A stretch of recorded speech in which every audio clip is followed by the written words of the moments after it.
Chapter 1, Mishnah 10. This Mishnah discusses malachos that may not be begun on Friday to be completed on Shabbos, even according to Beis Hillel.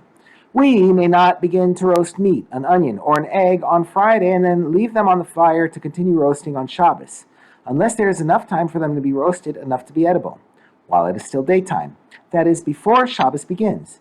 If they have not been roasted enough before Shabbos, we are concerned that a person will violate Shabbos by stirring the coals in order to speed up the roasting.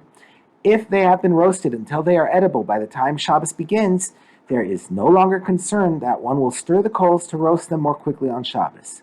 We may not place bread into an oven close to nightfall on Friday afternoon, and likewise we may not place a round cake of bread onto coals at that time, unless there is enough time for its entire surface to develop a crust while it is still daytime, that is, before Shabbos begins.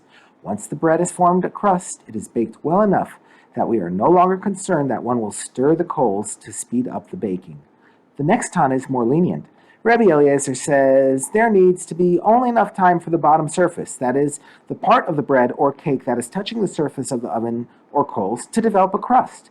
This crust is formed first, and Rabbi Eliezer holds that once this happens, there is no longer concern that one will stir the coals, even though the rest of the bread has not yet formed a crust.